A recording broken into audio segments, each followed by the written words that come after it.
Assalamualaikum warahmatullahi wabarakatuh. Oke, sobat-sobat, kita lanjutkan saja ceritanya. Bab 839 sampai bab 840. Bab 839 melompat keluar dari mobil. Bang, tangan Ji Fei seperti dua tang. Langsung meraih pergelangan tangan kedua pengawalnya, lalu mengerahkan kekuatan secara tiba-tiba.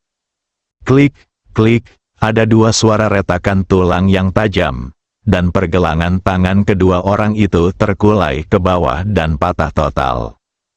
Tunggul tulang menembus kulit, darah menetes, dan pemandangannya mengerikan.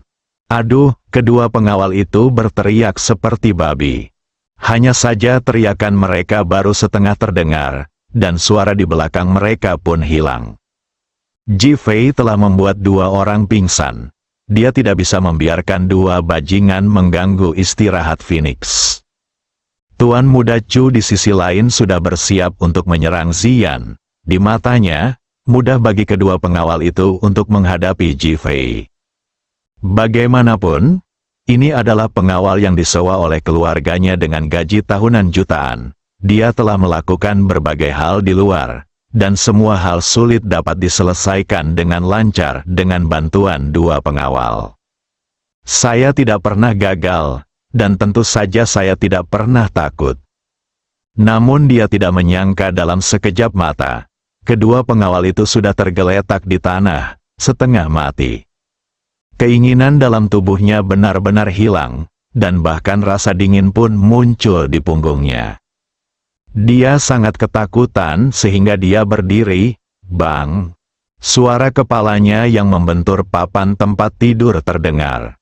Aduh, Tuan muda Chu menutupi kepalanya, wajahnya penuh kesakitan, dan berteriak. Haha, Ziyan tidak bisa menahan tawa gembira. Ji Fei memandang Tuan Chu. Tuan muda Chu merasa seolah-olah dia ditembak oleh dua anak panah tajam, dan seluruh tubuhnya gemetar.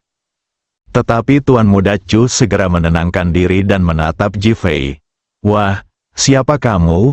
Kamu berani menyerang bangsaku. Apakah kamu tidak ingin main-main lagi? Ji Fei tidak mengatakan apa-apa, hanya meliriknya, seolah dia sedang melihat orang idiot. Ketika Chu melihat Ji Fei terdiam, dia mengira Ji Fei menjadi ketakutan, dan ekspresi arogansi tiba-tiba muncul di wajahnya. Nak, tolong berlutut dan mohon ampun sekarang juga. Aku akan membiarkanmu keluar dari mobil dengan selamat. Jika tidak, aku jamin kamu bahkan tidak akan memiliki kesempatan untuk bertahan hidup ketika kamu mencapai Su. Karena kereta hanya memiliki pemberhentian terakhir, yaitu tujuan akhir, Su. Memikirkan koneksi dan kekuatan keluarga Chu di Su, berurusan dengan Ji Fei semudah menginjak-injak semut kecil sampai mati. Ji Fei melirik Tuan Chu, berjalan langsung ke jendela, dan meninju kaca mobil dengan keras. Kaca jendela kereta berkecepatan tinggi langsung pecah menjadi bentuk jaring laba-laba. Ji Fei tiba-tiba membuka tinjunya dan menempelkan kelima jarinya di atasnya. Panggilan, angin yang dibawa oleh kereta berkecepatan tinggi bertiup secara tiba-tiba, dan terjadilah hembusan angin di dalam kotak. Tuan muda Chu dan Ziyan sama-sama tercengang. Ji Fei memandang Tuan Chu. Tuan Chu menelan seteguk air liur dan berhasil menekan ekspresi gugup di wajahnya. Dia memandang Ji Fei dan mengangkat lehernya. Nak, apakah menurutmu kamu bisa menakutiku seperti ini? Aku adalah Tuan muda Chu yang bermartabat, dan aku bukan orang yang perlu ditakuti. Berlututlah dan segera minta maaf padaku. Jika tidak aku bahkan tidak punya waktu untuk membuatmu menyesalinya. Kamu dapat memilih untuk melompat sekarang, atau tentu saja kamu dapat memilih agar aku menjatuhkanmu. Ji Fei akhirnya berbicara. Kesombongan Tuan muda Chu seperti dituangkan ke dalam baskom berisi air dingin, dan dia langsung menjadi tikus yang tenggelam. Dia menatap Ji Fei dengan mata tidak percaya. Dia terbukti sangat sombong. Sudah mencoba menggunakan metode ini untuk menyemangati dirinya sendiri. dan mencoba menggunakan metode ini untuk memperingatkan Ji Fei, tetapi tidak ada efeknya. Ketika Ji Fei melihat Tuan Chu terdiam, dia langsung berdiri. Ketika Chu melihat Ji Fei berjalan ke arahnya, ketakutan tiba-tiba muncul di matanya. "Kamu, apa yang ingin kamu lakukan? Jika kamu berani menyerangku, Chu Qiang, aku jamin kamu akan menjadi orang yang beracun ketika kamu pergi ke Su, dan kamu akan..." "Ah!" Chu Qiang berteriak sebelum dia bisa mengucapkan kata-kata selanjutnya. Karena dia sudah digendong oleh Ji Fei dan dia berjalan menuju jendela, seolah dia hendak melemparkannya ke bawah. Chu Qiang sangat ketakutan sehingga dia menendang kakinya dan meraih tangannya, sangat gugup dan takut. "Lepaskan aku salah, aku tidak akan berani lagi." Meski dia sombong, dia tidak bodoh, tindakan Ji Fei sangat mengejutkannya dan membuatnya merasa takut. Tampaknya Ji Fei bahkan tidak akan berkedip jika dia membunuhnya. Bagi pemuda seperti dia, tidak ada yang lebih penting dari kehidupan, dan tidak ada yang lebih penting daripada menghargai kehidupan. Dia takut, bahkan celanaku pun basah. "Apakah kamu takut mati?" Suara Ji Fei terdengar tanpa emosi. Chu Qiang ingin tidak mengakuinya. Tetapi ketika dia melihat pemandangan menderu di luar dan Ji Fei di depannya, dia takut jika dia berbohong, Ji Fei akan langsung membuangnya. Jadi dia mengangguk berulang kali karena ketakutan. Ji Fei melihat pemandangan di luar jendela dan berkata, "Kalau begitu buang mereka berdua sekarang." "Ah!" seru Chu Qiang. Namun, melihat ekspresi Ji Fei yang tidak bercanda, dia begitu ketakutan hingga dia langsung mengangguk. "Aku akan segera melakukannya. Aku akan segera melakukannya." Setelah Chu Qiang selesai berbicara, dia berjalan ke pengawal. Dia memandangi para pengawal yang terbaring tak sadarkan diri di tanah dengan gaji tahunan jutaan dolar. Di masa lalu, mereka telah menjatuhkan orang dan orang lain akan berlutut di depannya dan memohon belas kasihan. Hari ini dialah yang berlutut di depan orang lain dan memohon belas kasihan. Tetapi dia tidak berani mengatakan apapun, jadi dia segera membungkuk dan hendak menjemput orang itu. Akibatnya, saya mengerahkan seluruh tenaga untuk menghisap susu dan bahkan tidak mengangkatnya. Dahi, Chu Qiang duduk di tanah dan menatap Ji Fei, wajahnya penuh kepahitan dan kegugupan. Ji Fei berdiri, membungkuk dan mengulurkan tangan, langsung mengangkat kedua orang itu dari tanah. Chu Qiang melihat keduanya memiliki berat total lebih dari 400 kg, dan Ji Fei menggendongnya seperti bayi. "Kemarilah, buang mereka," perintah Ji Fei. "Ah, oke. Chu Qiang berjalan mendekat, berjuang untuk menahan salah satu dari mereka, dan kemudian melemparkannya keluar dengan kekuatan yang kuat. Dia lewat tanpa mendengar suara apapun, lalu dia membuang yang kedua. Setelah Chu Qiang selesai melemparkannya, dia menatap Ji Fei, matanya penuh kegugupan dan ketakutan, dan dia hampir berlutut dan memohon belas kasihan Ji Fei. Ji Fei tidak mengatakan apa-apa, tapi langsung mengangkatnya. "Ah, saya salah. Selamatkan hidupku, jangan usir aku." Chu Qiang sangat ketakutan sehingga dia segera berteriak. Ji Fei tidak mengatakan apa-apa. Dia membawanya ke tempat kedua pengawal itu meninggalkan noda darah, dan menyekanya ke lantai dengan paksa. "Chu Qiang, saya sangat takut sehingga saya bahkan tidak berani berteriak." Dengan cara ini, dia menjadi manusia biasa. Setelah Ji Fei selesai menyeka, dia mengambil Chu Qiang lagi dan mendekati jendela. "Lepaskan aku tidak akan berani lagi, aku salah." Wajah Chu Qiang pucat, dengan pilek dan air mata. Dia menatap Ji Fei dengan ketakutan dan ketakutan di matanya. "Lompat keluar dari sini." Ji Fei mengangkat tangannya untuk menghancurkan jendela. Chu Qiang menggigil ketakutan. Tetapi ketika dia melihat ekspresi tekad Ji Fei, Dia menciutkan lehernya karena ketakutan dan mengangguk dengan cepat.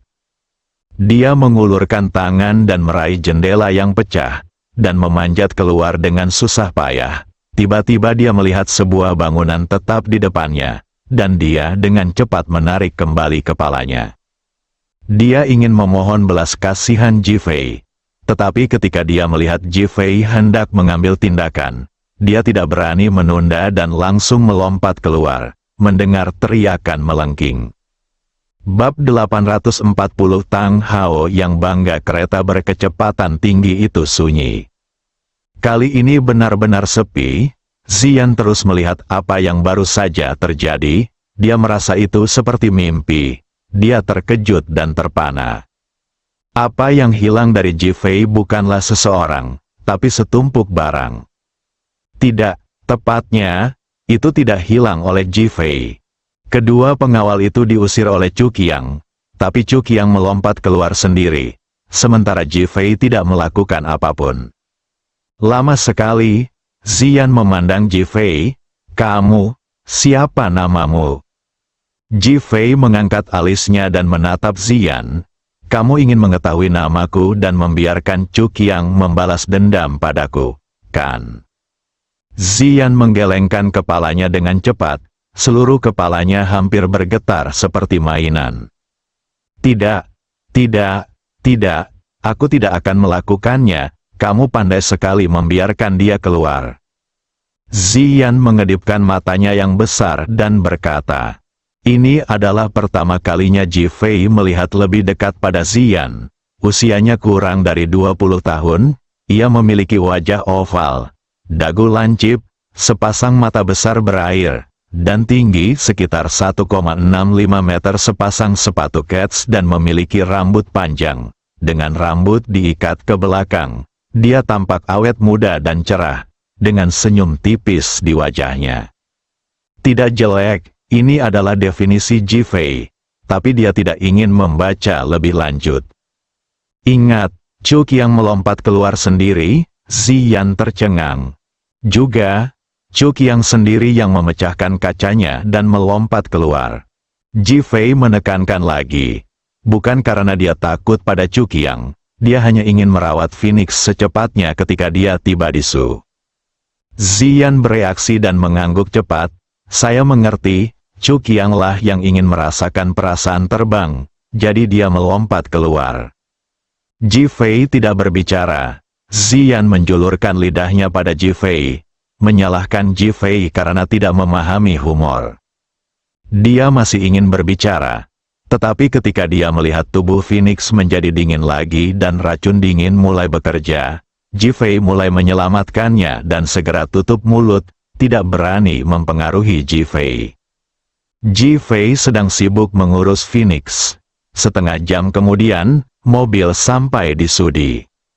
Ji Fei mengambil Phoenix dan hendak keluar dari mobil. Dia tidak membawa barang-barang pribadi apapun, hanya tas sederhana yang diletakkan di tubuhnya dengan santai, yang sangat sederhana. Ziyan mengambil kotak rollnya dan buru-buru berkata, saya dari Su, biarkan saya membawamu keluar bersamaku. Ji Fei tidak mengatakan apa-apa, tapi sudah berjalan keluar dengan Phoenix di pelukannya. Ini adalah pertama kalinya Ji Fei ke sini di Su, dan dia tidak punya pengaturan di sini. Padahal, jika dia ingin mengaturnya, pasti ada yang datang menjemputnya, tapi dia tidak mau.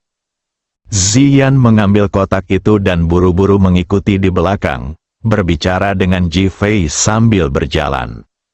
Tapi Ji Fei bahkan tidak membalas Ziyan, dan bahkan berjalan lebih cepat. Meskipun dia memegang Phoenix, yang juga lebih kecil 100 pon, dia bisa berjalan lebih cepat dari Ziyan. Dia dengan cepat menjatuhkan Ziyan dan keluar. Sifat banyak bicara Ziyan membuatnya merasa terlalu bosan. Su terletak di barat daya, dan iklim di sini gerah. Meskipun saat ini awal musim gugur, cuaca masih sangat panas. Burung Phoenix di pelukan Ji Fei diserang oleh racun dingin.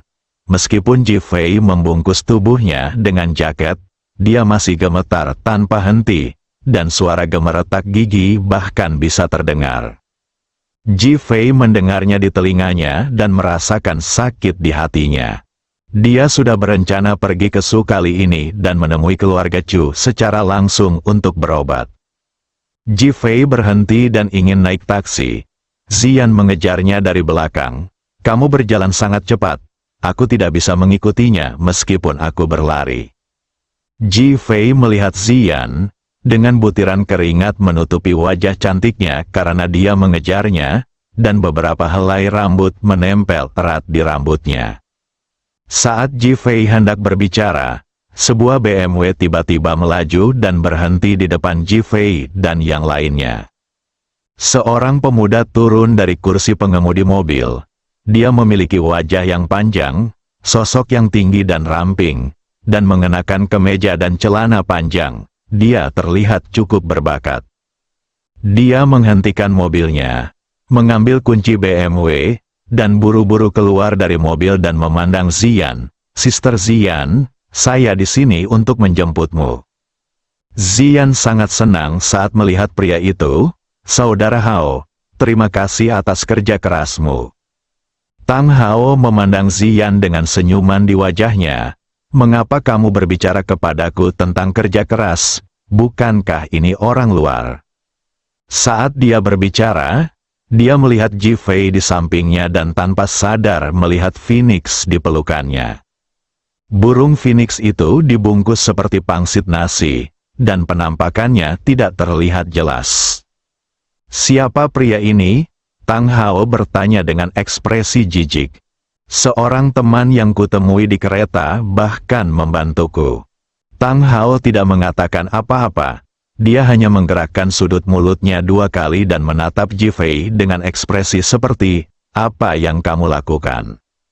Ji Fei terlalu malas untuk memperhatikan. Dia sudah terlalu sering melihat tuan muda seperti ini.